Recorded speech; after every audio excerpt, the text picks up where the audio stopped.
விளக்கு. நான் சமீபத்திலே ஒரு கிராமத்தில புதுசா பள்ளிவாசல் கட்டி நான் போயிருந்தேன். கிராமத்துல புதுசா பள்ளி. பெரும்பாலும் கிராமத்துல பள்ளிகள் அப்படிதான் இருக்கும் போல. நிறைய விளக்குகள் போட்டிருக்கிறார்கள். ஆனா வெளிச்சம் காணும், வெளிச்சத்தை காணும். இல்லையா இவ்வளவு லைட்டை போட்டு வச்சிருக்கீங்க, வெளிச்சத்தை காணமே அப்படின்னு பார்த்தா, அப்புறம் தான் பார்த்தா எல்லா டியூப் லைட்லையும் பேரு உபயம் மைதீன் பக்கீர் ஹாஜியா, உபயம் மைதீன் பக்கீர் ஹாஜியான்னு சொல்லிட்டு இருக்கிறத 1 அடி 2 அடி லைட்ல வேற அவ்வளவு பெருசா எல்லா லைட்லயும் போட்டு வச்சிருக்காங்க ஸ்டிக்கர். வெளிச்சம் எப்படி வரும்? இது கிராமப்புறங்களில் அப்படி இருக்கிறது. ஆனால் இங்கே பாருங்கள், அல்லாஹ் அக்பர் அல்லாஹ் அக்பர். அல்லாஹ் எல்லா பெருமைக்குரியவன் தான். இந்த பள்ளியை இப்பொழுது சமீபத்திலே மராமத்து செய்தோம். சுப்ஹானல்லாஹ். தன்னார்வத்தோடு வந்தவர்களும் உண்டு, நாம் ஆர்வப்படுத்தி வந்தவர்கள் உண்டு, நிறைய லட்சக்கணக்கில் அள்ளி கொடுத்தவர்கள் எல்லாம் உண்டு. என்ன ஆச்சரியம் தெரியுமா? நிறைய பேருடைய வாயில் வந்த வார்த்தை, அதற்கு பேர் வரக்கூடாது. நிறைய பேர் இப்படி சொன்னாங்க, பேர் வராம பார்த்துக்கிடுங்க அப்படின்னு லட்சக்கணக்கிலே கொடுத்தவர்கள் என் பேர் வரக்கூடாது, ஏன்னால் நாங்கள் கூலியை அல்லாஹ்விடத்தில் எதிர்பார்க்கிறோம் அப்படின்னு சொன்னவங்க நிறைய பேர் இருக்கிறார். அல்லாஹ் அவர்களுக்கெல்லாம் நிரப்பமான கூலி அல்லாஹ் தான் தருவாங்க. அல்லாஹ் தர முடியும், நாம் என்ன செய்ய முடியும் பெருமக்களே.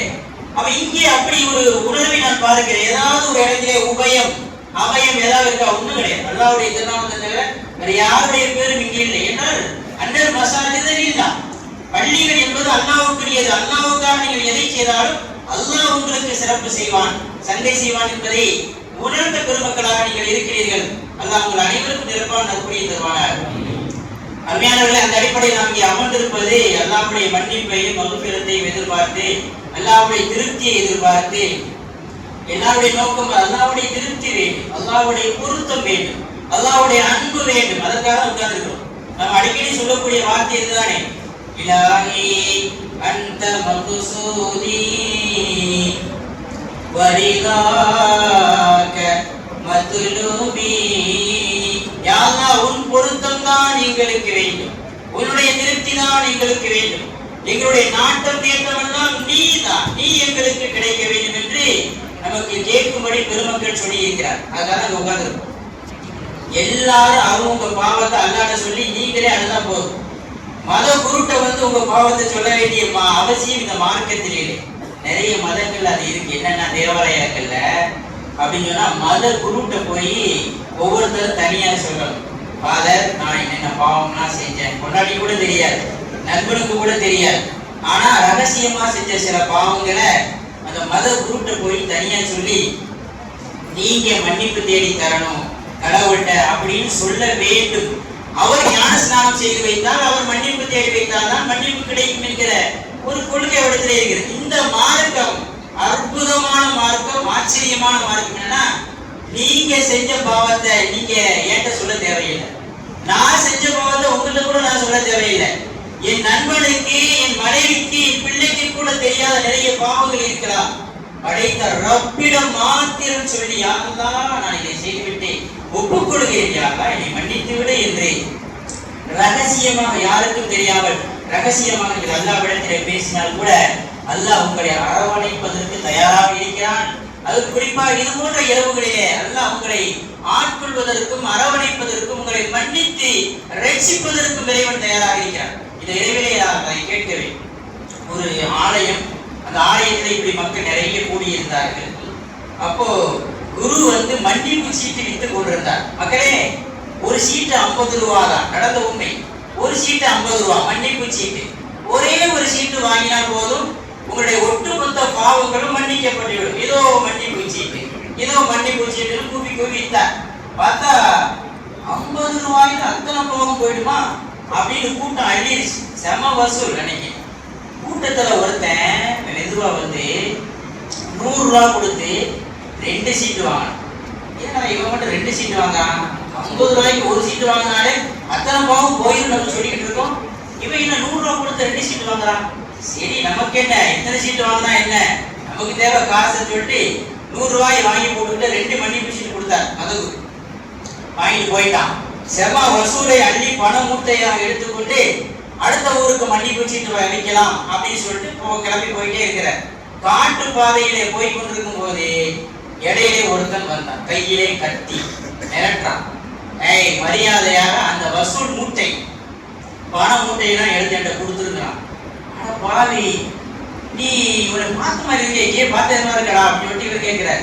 அதெல்லாம் இருக்கு, பண மூட்டையை கொடு அப்படின்னு சொன்னே. இதெல்லாம் பெரிய பாவம்டா, ஒரு மத குருட்டை ஆட்டை போடலாமா, இது எவ்வளவு பெரிய பாவம், கடவுளோட சும்மா விடுவாரா அப்படின்னு சொன்னார்.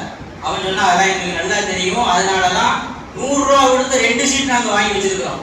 ஒண்ணு ஏற்கனவே செஞ்ச பாவத்தை எல்லாம் மன்னிக்கிறதுக்கு, இன்னொரு சீட்டு இந்த இப்ப செய்ய போறோம்ல இந்த பாவத்தை மன்னிக்கிறதுக்கு. நாங்க சும்மா கவலைப்படாதாளா அப்படின்னு சொல்லி ஒட்டுமொத்தமா ஆட்டை போட்டு போயிட்டாங்க.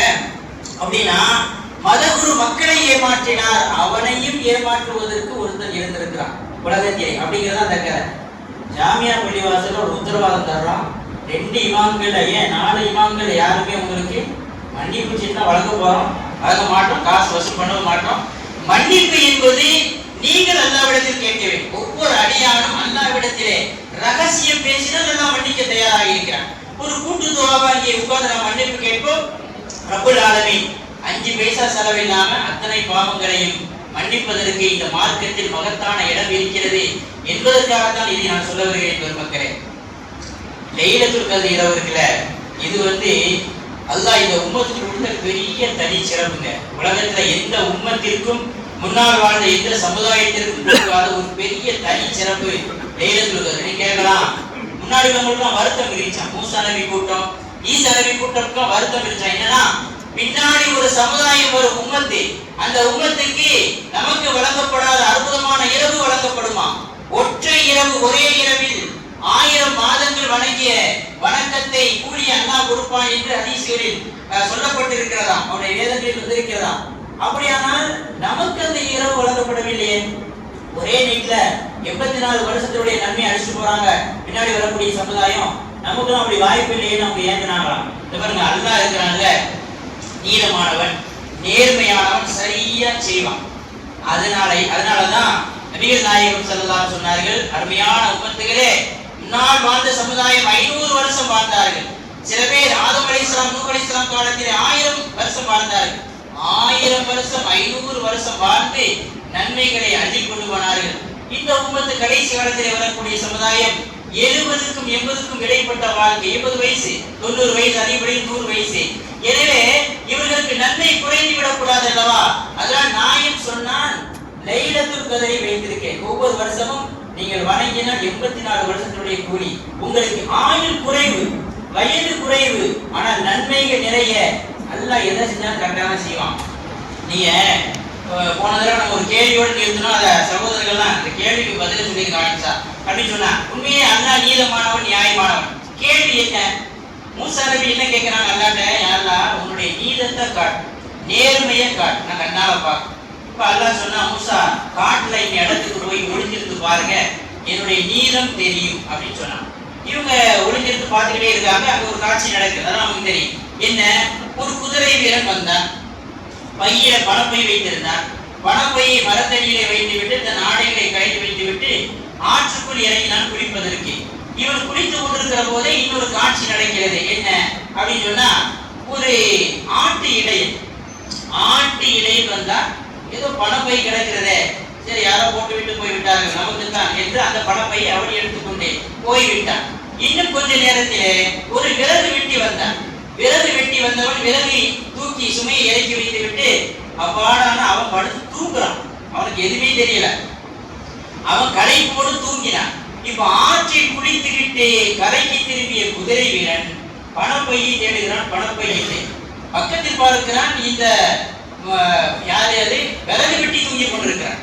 ஆமா, இவன் தான் எடுத்திருக்க வேண்டும் அப்படின்னு சொல்லி எழுப்பினே, எங்கடா பணத்தை எடுத்தியான்னு கேட்டா, பணமா நான் பார்க்கவே இல்லைங்கிறான். அவன் யதார்த்தமா சொல்றான், நீதான் எடுத்திருக்கிறாய், உன்னை தவிர வேறு யாரும் இங்கு வர முடியும் அப்படின்னு சொல்லி வாளை எடுத்து ஒரே ஓடால் வெட்டி விட்டான். குதிரை வீரன் இந்த விறகு வெட்டியை வெட்டி விட்டான். ஆனா பணத்தை எடுத்து கொண்டு போனது யாருன்னு கேட்டா ஆட்டு இடையன். இப்ப மூசா நபி அல்லாஹ் சொல்றான், இதான் சஸ்பென்ஸ். என்னன்னா மூசா நபி அல்லாஹ் சொல்றான், பாத்தியா என்னுடைய நீதத்தை, பாத்தியா என்னுடைய நேர்மையை, பாத்தியா எவ்வளவு கரெக்டா நடத்துறேன் அப்படின்னு சொன்னா, மூசா நபிக்கு என்ன அல்லாஹ் இது புதிராக இருக்குது, வித்தியாசமாக இருக்கிறது. பணத்தை எடுத்துக்கொண்டு யாரோ போய்விட்டான், அவன் தப்பி விட்டான். இங்கே அப்பாவியாக படுத்து தூங்கி கொண்டிருக்கிற விறகு வெட்டி கொலை செய்யப்படுகிறான். இது இது என்ன நியாயம், என்ன நீதம் அப்படின்னு கேட்கும்போதுதான் அல்லாஹ் சொன்னா, நான் எதை செய்தாலும் 1000 வருத்தங்கள் இருக்கும். என்ன நடந்ததுன்னா அப்படின்னு அல்லாஹ் சொல்றான். என்ன நடந்ததுன்னா, இந்த விறகு வெட்டி இருக்கிறானே, இந்த விறகு வெட்டி வந்து அந்த குதிரை வீரனுடைய தகப்பனை வெட்டி இருந்தான். குதிரை வீரனுடைய தகப்பனை இந்த விறகு வெட்டி அவன் வெட்டி இருந்தான். அதற்கு யாருடைய கொலை செஞ்சது யாருன்னே தெரியல. நான் ஒரு ஏற்பாடு செய்து பழிக்கு பழியாக வாரிசுக்கு அந்த உரிமையை கொடுத்தேன். அவன் இவனை வெட்டி விட்டான். இது பழிக்கு பழி, வாரிசுக்கு அந்த உரிமை இருக்கிறது. அவன் ஏன் அந்த காசை எடுத்துட்டு போனா சொன்னா, இந்த குதிரை வீரனுடைய தகப்பன் இருக்காங்க, குதிரை வீரனுடைய தகப்பன், அவனிடத்தில் தான் இந்த ஆட்டு இடையன் வேலை செய்து கொண்டிருக்கிறான். ஆனால் கூலி கொடுக்கிறதே இல்லை. பாடுபட்டு கஷ்டப்பட்டு உழைக்கிறான், கூலி பல மாதங்கள் கூலி கொடுக்கவில்லை. ஏமாற்றி கொண்டே இருந்தான். எனவே அவனுக்கு சேர வேண்டிய காசு தான் அந்த பணப்பையில் இருந்தது. எனவே நான் அதை அவனுக்கு நான் பிடிக்கி கொடுத்தேன், நியாயமான கூலியை கொடுத்தேன் என்று அல்லாஹ் சொன்னதாவது. அதனால அல்லாஹ் எதை செஞ்சாலும் அதை பெர்ஃபெக்டா கரெக்டா செய்வாங்க. சமீபத்தில் குவைத்தில் நடந்த ஒரு சம்பவம் ரொம்ப ஆச்சரியப்பட்டு நான் அதை படித்தேன். ஏற்கனவே சொல்லியிருக்கிறேன், சபைக்கு பொறுத்த வைக்கிற காரணத்தினால் நான் சொல்லுகிறேன் பெருமக்களே, உலகத்தில் நீங்கள் என்ன செய்தாலும் அது உங்களுக்கு திரும்பும். அல்லாஹ் உங்களை கைவிடவே மாட்டான். அல்லாஹ்வுடைய தீர்ப்பு அற்புதமானது. ஒரு குவைத்து பெண்ணே காரை எடுத்துக்கிட்டு காட்டு வழியா போய்கிட்டே இருக்கிறான். காட்டு பாதை போய்கொண்டே இருக்கிற போது இரவு நேரம், திடீரென்று இன்ஜின் பழுதாகிவிட்டது. அவளை என்னமோ சரி செஞ்சு பார்க்க முடியல. பார்த்தா சோடு மழை பெய்ய ஆரம்பிச்சிருச்சு. காட்டு பாதை, மழை பெய்கிறது, இருட்டாக இருக்கிறது. ரொம்ப நேரம் ஒரு பெண், இளம் பெண் தனிமையாக காட்டு பாதையில் இருக்க முடியாது அல்லவா? என்ன செய்யறார்? போற வர மக்களை எல்லாம் கை நீட்டி லிஃப்ட் கேட்கிறான். நிறைய பேர் உதவவே இல்லை. ஆனா ஒருத்தன் இறக்கப்பட்டு தன்னுடைய காரை நிப்பாட்டினான். யாரோ ஒரு பெண் நின்று கொண்டு இருக்கிறார், உதவி கேட்கிறான்னு சொல்லி நிப்பாட்டினான். நிப்பாட்டவனே அந்த காட்டு பாதையிலிருந்து எப்படியாவது தப்பிக்கணும் அப்படிங்கிற தைரியத்துல அந்த கார்ல ஏறிட்டாங்க. ஏறி லிஃப்ட்டுக்கு போய்கிட்டே இருக்கும்போது சிந்திக்கிறா, என்னடா இது, முன்ன பின்ன தெரியாத ஒரு கார்ல நம்ம பாட்டு ஏறி உட்கார்ந்துட்டோமே, யாருக்கே தெரியாதே, எங்கேயாவது கொண்டு போய் என்னாவது பண்ணிட்டா என்ன செய்யறது சொல்லி மனசுல ஒரு பயம் வருது அவன். அப்ப அவன் மெதுவா பேச்சு கொடுத்தா, ஹலோ உங்க பேர் என்ன, நீங்க யாரு, என்ன பண்றீங்க அப்படின்னு கேட்டான். அவன் சொன்னா, என்னுடைய பேர் ஆனந்த். என்னுடைய பேர் வாடா, முஸ்லீம் தான், முஸ்லீம் டிரைவர் தான், நமக்கு பெரிய துன்பம் இருக்காது, நீ என்ன பண்றீங்க அப்படின்னு கேட்டா, நான் வந்து வாடகை டாக்ஸி தான் ஓட்டு கொண்டிருக்கிறேன். இந்த வழியாக ஒரு கஸ்டமரை இறக்கி விட்டு நான் திரும்பி போய் கொண்டிருக்கிறேன். நீங்க உதவி கேட்டீங்க, உங்களுக்கு நான் இந்த லிஃப்ட் கொடுத்துருக்கேன், வேற ஒன்றும் இல்லை. நல்ல பையன், பார்க்கறது பார்த்தா நல்ல பையனாக தெரியுது சொல்லிட்டு நம்பிக்கையோடு போய் கொண்டே இருக்கும்போது சிட்டி வந்தது. சிட்டியில ஒரு ரெஸ்டாரண்ட் தெரிந்தது. சொன்னா, இங்க நிப்பாட்டுங்க, நான் இறங்கிக்கிறேன், இங்க இருந்து என்னுடைய உறவினர்கள் யாருக்காவது போன் அடிச்சு நான் போய்க்கிறேன். அவன் இறக்கி விட்டான். இறக்கி விட்ட போது அந்த பெண் மறக்காமல் தன் பணப்பையை திறந்து ஒரு கட்டு பணம் வைத்து தீனார்களை எடுத்து, இதை வைத்துக் கொள்ளுங்கள், ஏன்னா ஆபத்தான நேரத்தில் எனக்கு உதவி அளித்திருக்கிறீர்கள், யாருமே உதவாத நேரத்தில் என்னை காப்பாற்றி இருக்கிறீர்கள், உங்களுக்கு நான் ஏதாவது செய்ய வேண்டும், தயவு செய்து இதை பிடித்துக் கொள்ளுங்கள் என்று அந்த பெண் கொடுத்தார். பெரிய பணக்காரி. அந்த ஆதம் சொன்னாரே, இல்லைங்க, ஆபத்து நேரத்தில் செய்கிற உதவிக்கெல்லாம் நான் பணம் வாங்குவதில்லை, அல்லாஹ் எனக்கு அந்த கூலி தருவான். நீங்கள் ஒருவேளை எனக்கு ஏதாவது செய்யணும்னு நினைச்சா ஒரு சான்ஸ் உண்டு. இது மாதிரி உதவி தேவைப்படக்கூடிய யாராவது ஒருத்தர் உங்கள் கண்ணிலே படுவார்கள். அப்படி கண்ணில் படுகிற அந்த ஏழைக்கு நீங்கள் உதவியை செய்து விடுங்கள், அது எனக்கு செய்கிற உதவி அப்படின்னு அந்த டிரைவர் சொல்லிட்டு வண்டி எடுத்துட்டு போயிட்டான். இப்போ பார்த்தாலும் பசிக்குது, களைப்பா இருக்குது, ரெஸ்டாரண்ட்ல போய் ஒரு காஃபி குடிச்சிட்டு ஏதாவது ஒரு கார்ல ஏறி போகலாம் அல்லது பஸ்ல ஏறி போகலாம் அப்படின்னு சொல்லி ரெஸ்டாரண்ட்டுக்கு உள்ள போறான். உள்ள போனா அற்புதமான ஒரு ரெஸ்டாரண்ட், ஒரு காஃபி ஆர்டர் செய்தார். ஆர்டர் செய்து விட்டு உட்கார்ந்து இருக்கிறார். சர்வர் செய்யக்கூடிய அந்த பெண், சர்வராக வந்த பெண் வந்து பார்த்தா டீயை கொண்டு வந்து காஃபியை கொண்டு வந்து வைக்கிறா. வயிறு தள்ளி பெருசா இருக்கு. ஏமா மாசமா இருக்கியா அப்படின்னு இவ கேட்டா. ஆமாங்க, மாசமா தான் இருக்கேன். ஏமா கர்ப்பிணியான ஒரு பெண், பார்த்தா குழந்தை பெறுவதற்கு இன்னும் சில நாட்கள் தான் இருக்கிறது, இந்த நேரத்தில் நீ இங்க வேலை செய்ய வேண்டுமா? அவ்வளவு என்ன கஷ்டம் உனக்கு, என்னங்க செய்யறது, குடும்பம் ரொம்ப கஷ்டத்துல இருக்கு, பிரசவத்துக்கு வேற காசு வேணும், டெலிவரிக்கு நான் என்ன செய்வது, உழைத்தால் தான் எனக்கு சாப்பாடு அப்படின்னு சொன்னதுனால நான் கஷ்டப்பட்டு இங்கே வேலை செய்து கொண்டிருக்கிறேன் அந்த பெண் சொன்னான். இப்ப பில்லு வாங்குவதற்காக இந்த பெண் சர்வர் அங்கே போயிட்டான், கவுண்டருக்கு போயிட்டான். இந்த நேரத்திலே இந்த காஃபியை குடித்த அந்த பெண்ணுக்கு மனசு இலை என்ன நினைச்சாலும் தெரியல. 2 கட்டு தீனார், குவைத்தினுடைய தீனார் 2 கட்டு எடுத்து அந்த மேஜையிலே வைத்து விட்டு அந்த மெனு கார்டுக்கு கீழே வைத்து விட்டு மெதுவா சொல்லாம கொள்ளாம நடந்து போயிட்டான். இவன் பில்லை வாங்கிக்கிட்டு அந்த சர்வர் வந்து பார்த்தால் 2 கட்டு இருக்கு குவைத்தினார். இது அவருடைய பணமாகத்தான் இருக்க வேண்டும், இது கொண்டு போய் கொடுக்கணுமே அவர் துடிக்கும் போது கீழே ஒரு சின்ன சீட்டு லெட்டர் இருந்தது. அந்த லெட்டர்ல எழுதியிருந்தாவ, என் அன்பு சகோதரியே, உனக்கு பிறக்க போகிற குழந்தைக்கு நான் தரும் அன்பு பரிசு மறக்காமல் பெற்றுக்கொள், மறுக்காமல் பெற்றுக்கொள் என்று ஒரு கடிதம் எழுதியிருந்தது. இந்த 2 கட்டுகளை எடுத்துக்கிட்டு லீவு சொல்லிட்டு வேகமா ஆனந்தத்தோட வீட்டுக்கு போய் வீட்டு கதவை தட்டினார். உள்ளே கணவன் படுத்திருந்தான். கதவு திறந்தவுடன் இவள் கத்திக்கொண்டே உள்ளே போனார். அன்பு கணவரே ஆதம், அன்பு கணவரே ஆதம், அல்லாஹ் நம்முடைய குழந்தையின் டெலிவரிக்கு பணத்தை தந்து விட்டான், கட்டுக்கட்டாக பணத்தை தந்து விட்டான், பாருங்கள் அல்லாஹ்வுடைய கருணை என்று அந்த பெண் உள்ளே சொல்லி கொண்டு போனான். விலகி இருக்கும், உங்களுக்கு விலகி இருக்குன்னு நினைக்கிறேன். இது நடந்த உண்மை பத்திரிகையில் எழுதியிருக்கிறார்கள். பாருங்கள், ஆதம் ஒரு பெண்ணுக்கு செய்த உதவி சில மணி நேரங்களில் வீட்டுக்கு திரும்பி வருகிறது. எவ்வளவு பெரிய நன்கொடை அல்லாஹ் கொடுக்கிறான் பாருங்கள் பெருமக்களே. அப்படியானால் அல்லாஹ் எதை செய்தாலும் சரியாக செய்வார். இந்த உலகத்தில் நீங்கள் நல்லது செய்தாலும் கெட்டது செய்தாலும் என்ன விதைக்கிறீர்களோ அப்படியே திரும்ப வரும் என்பதை மறக்காமல் நீங்கள் நினைத்துக் கொள்ளுங்கள், மனதில் வைத்துக் கொள்ளுங்கள். இந்த நல்ல நேரத்திலே அற்புதமான இரவிலே நாம் செய்த சில பாவங்களை நினைத்து மனம் உருகி அழுது, யாரெல்லாம் இனிமேல் அந்த பாவங்களை நான் செய்ய மாட்டேன், என் வாழ்க்கை நன்மைகளை மாத்திரம்தான் எனக்கும் மற்றவர்களுக்கும் நான் தருவேன் அப்படின்னு நாம் மனம் உருகி வேண்டிக் கொண்டார். அல்லாஹ் நமக்கு அளப்பெரிய கருணை அள்ளி தருவதற்கு தயாராக இருக்கிறான். அல்லாஹ் நம் அனைவரையும் கபூல் செய்வானாக. உலகத்தில் நடைபெற்றுக் கொண்டிருக்கக்கூடிய போர்களை எல்லாம் அல்லாஹ் நிறுத்தி சமாதானத்தை உண்டாக்குவானாக, சாந்தியை எல்லாம் நிரப்புவானாக, அமைதியை ஏற்படுத்துவானாக. எல்லா மக்களுக்கும் அல்லாஹ் தஆலா சுபிட்சமான வாழ்க்கையை தந்தருவானா. குறிப்பாக அல்லல்படுகின்ற மக்களுக்கு, முஸ்லிம் மக்களுக்கு அபயம் அளிப்பானாக, வெற்றியை தருவானாக.